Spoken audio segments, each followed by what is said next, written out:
here's the thing. I'm not fragile. I didn't care. What did I need every day? An appointment. So, she said, you mean Amway? And I said, well, Margaret, selling it seems to be better than having to use it.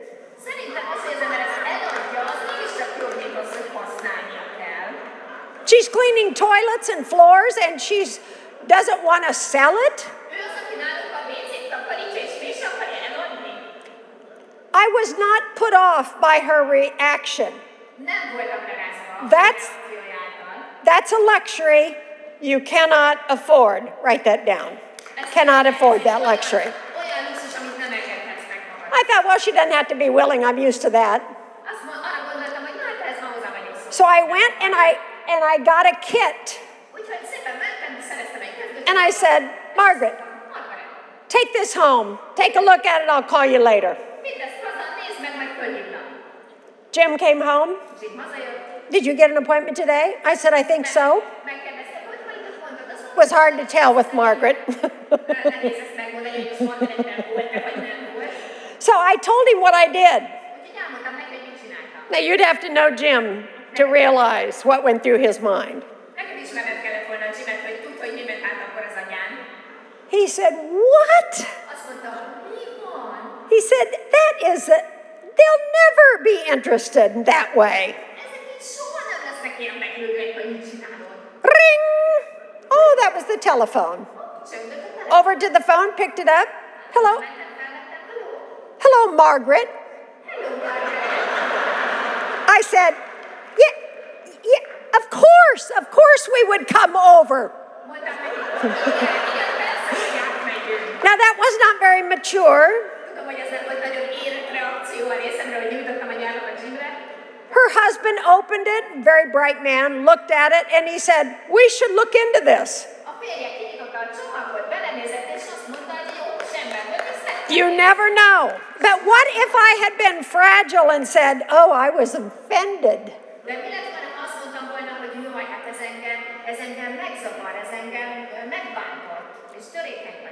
You stay offended, you stay broke. Give it away. Give it up. Give it up. Okay. You should know Margaret eventually quit. We had a product demonstration that was it was out of body. Dog, kids, ironing board to show products. I'm doing those demos and I'm thinking, I will not leave here without what? An appointment.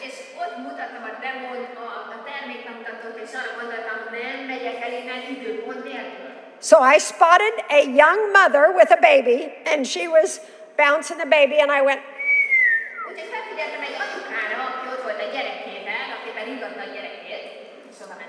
anyway, we struck up a conversation, and she said, is this what you do? And I said, yeah, you want to?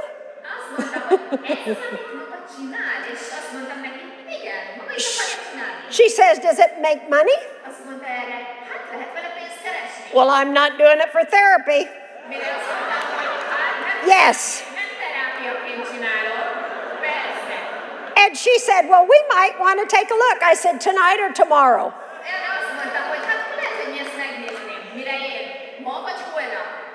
And she said, tomorrow.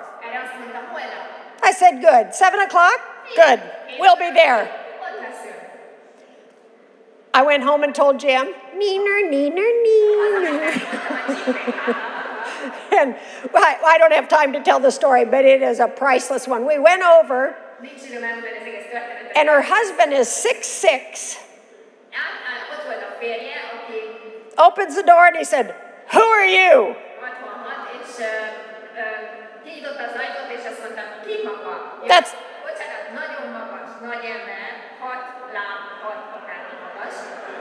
That's always a warm greeting.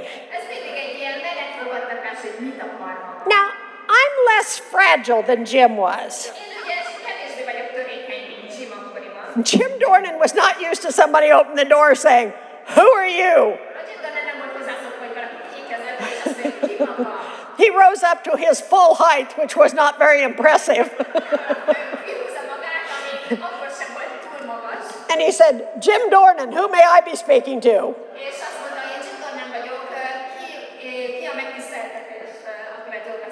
He never answered Jim. He just said, "Rosie!" screaming at his wife. "Do you know these people?" She comes running. She said, "Yes, I invited them over to show us how to make some money in Amway."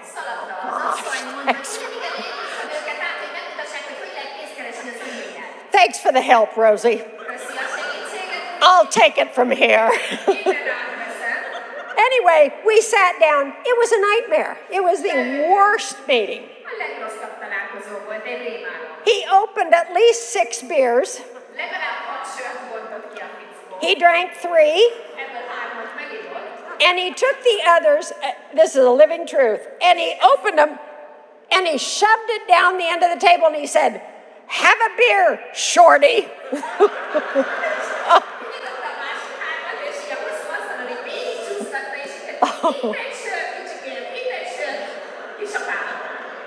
I didn't walk out. Why? I needed another new leader. And if not them, maybe they know somebody just to get rid of us.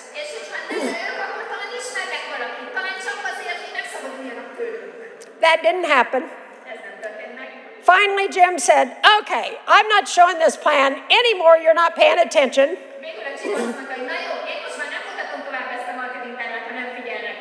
But we had never laughed so hard in our life. That night, that man was the funniest man I've ever met.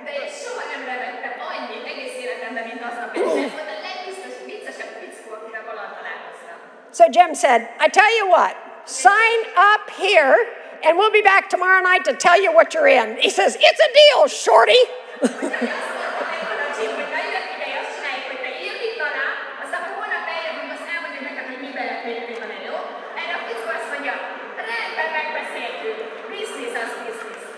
Two years later, they were diamonds.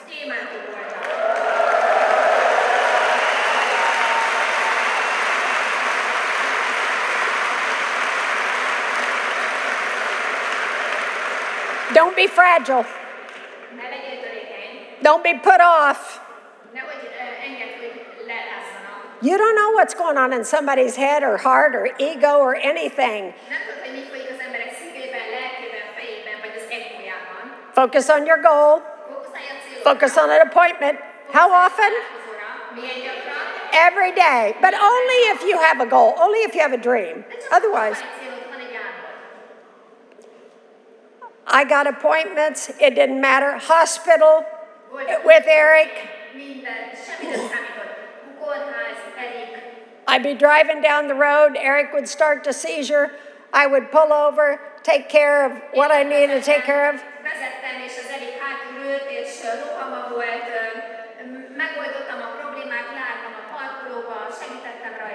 People honking. Of course, they have no idea what's going on in the car. I get him stable. Did I go home? If I didn't have an appointment, I did not.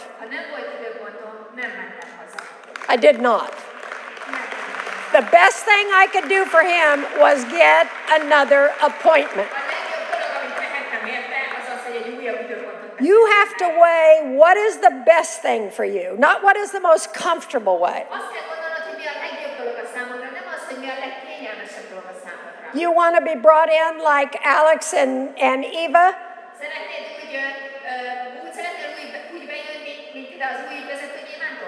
You stay focused. And it's so worth it. There will be days when you think, "Take me now, Lord." I've had those days.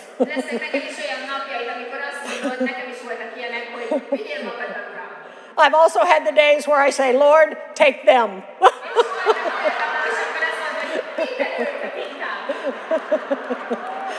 So sorry. But if you have a goal, it has to stay in the forefront and it can't be moving around. It has to stay there, focused. When we set the goal to make silver, we had a lot of engineers in our group. It wasn't a very dynamic group, but you work with what you got. Anyway, we were excited. We had made, oh, sorry, I love you. We went to where I grew up in Indiana, and I did sponsor my best friend from high school.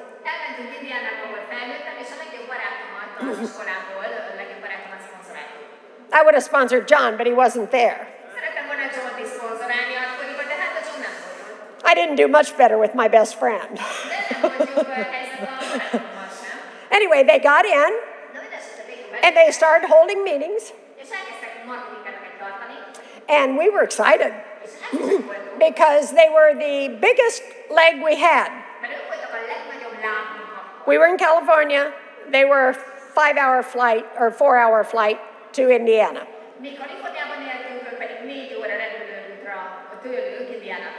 So we thought, hey, we're good. We announced we were going to make silver producer.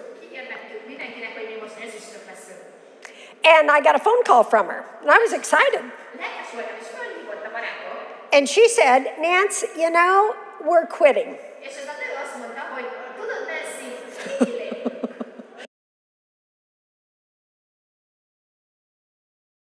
Who is this?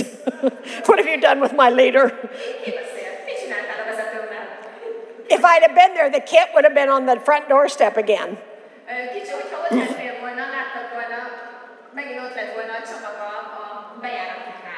Anyway, this was doubly painful, maybe triple.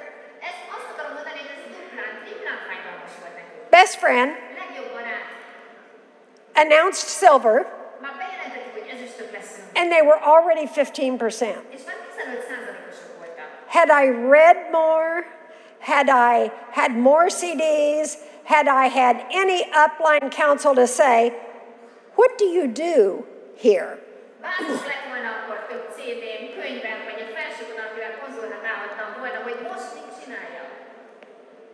Oh, so no help. So I said, oh, all right. I mean, it just shocked me so much I didn't know what to say. Hung up the phone, went over and got Heather, put her in the infant seat, strapped her in.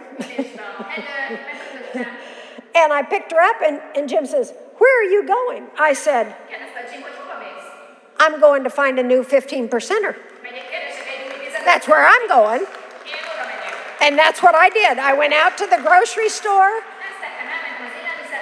I don't know if I thought you'd get them off a shelf or what, but I was...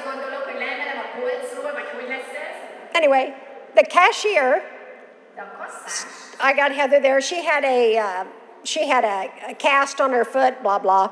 He said, oh, your daughter wears corrective shoes.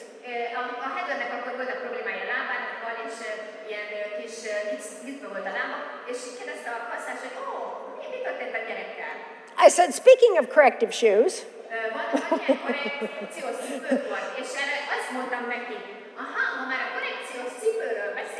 my husband has a business, and he's often told me if I meet somebody that's sharp,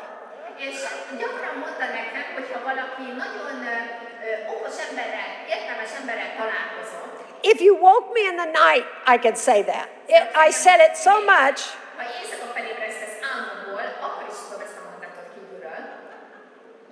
Every day, appointment. Not on good days, every day. Has it paid off? I'm just wondering.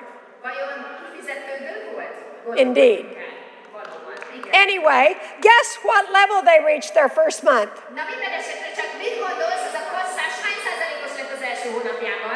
You are so smart. First, I wouldn't have told the story if they hadn't done that. No. 15%.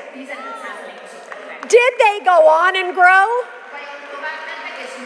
No, they did not. But they filled the spot that filled our belief, and we got the job done, and by then we were on it.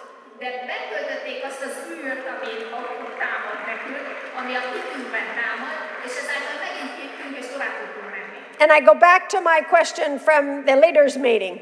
Where are they today?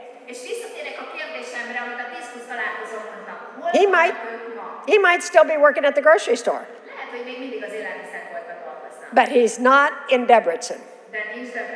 He doesn't know you, and that was his loss.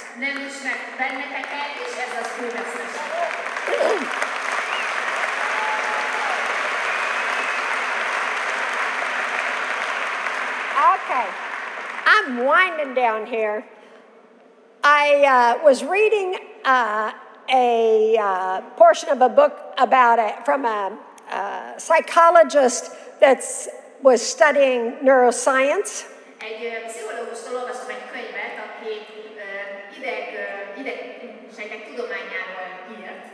And he said the best leaders in the world draw on a vital resource.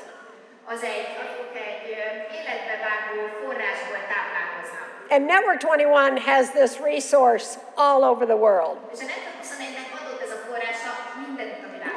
It's the relationship with others. And he said, people have power over us, whether we realize it or not. Some good and some not. And he told a story that gave me chills. He was telling the story about his brother-in-law who was a Navy SEAL.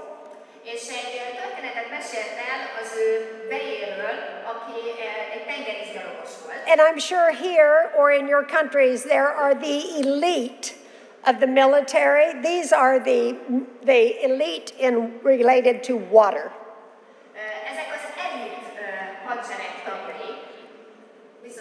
There you go. And he was talking about his brother-in-law who was describing the program to qualify to be a Navy SEAL.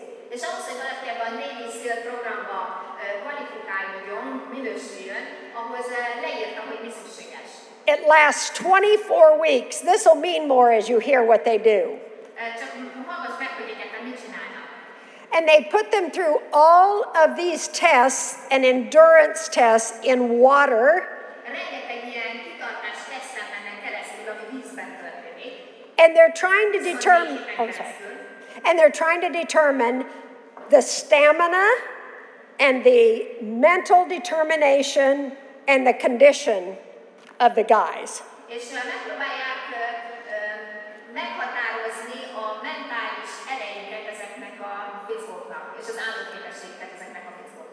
These are grueling, very, very difficult tests. And if you decide at day 23 you can't take it anymore, or day 2, you ring a bell and you're out.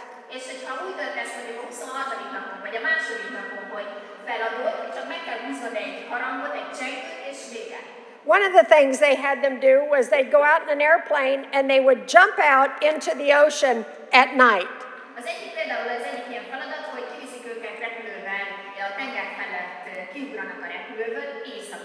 They would go down to a certain level and they would sleep. I'm not entirely sure how you do that. Then they would get up or wake up and change clothes and go get on an enemy ship and take it over. This is in the middle of the night.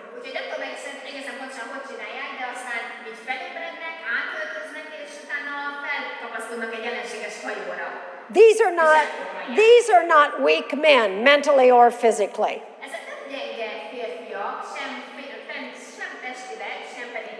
The last test is an open ocean swim. And the brother-in-law of this author had finished this swim and was standing on the shore. It was grueling. És a rokona ennek az írónak végigcsinálta ezt a feladatot, és ott állt a parton. And he saw his best friend swimming towards him. És látta, hogy a legjobb barátja úszik felé. And he could see that he was about to give up. És látta az arcán, hogy éppen fel akarja adni. At some point, the body, no matter how conditioned, will give out. Egy bizonyos ponton bármilyen fizikai kondícióban van, a test egyszer feladja. And at some point, the mental, no matter how conditioned and how tough, will give out. And when you put the two together, it's disaster. Nem tudjuk milyen ponton, de valamilyen ponton egyszer a mentális erőt is feladja. És nem tudjuk, hogy mikor, de egyszer a kettő együtt feladja. We understand as we watch some of you go to Diamond and Emerald and Diamond and EDC, your mental at times, you're stretched to believe and to do. Ezt látjuk, mi érezzük, és tudjuk rólatok, akik maradtok gyémántok, vezető gyémántok vagytok, olyan mentális energiával léteztek, és olyan szinten megfeszítitek ezt az energiát. That's why you need an upline. You call. Someone that's been there, not somebody that thinks there is over there.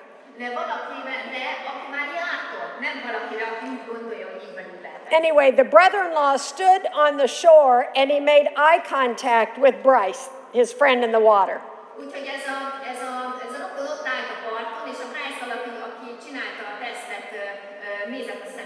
He caught his eye just as he was letting go. And if you let go, it's over.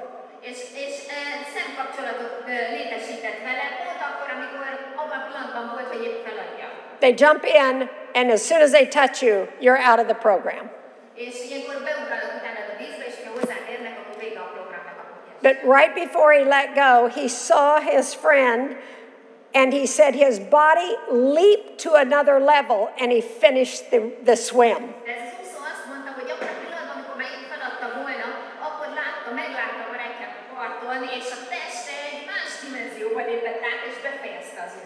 That isn't just strength and mental.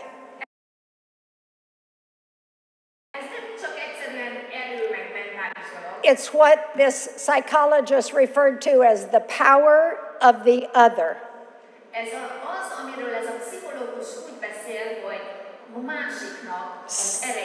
Someone who believes in you. I believe in you. My desire of all the blessings I have from this business, the money and the travel and all the things for the kids and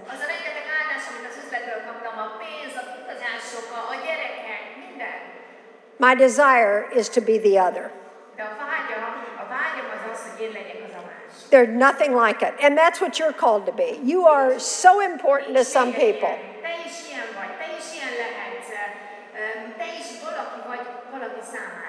Imagine what that'll be like in Budapest. How many people's lives will be changed and families in Europe?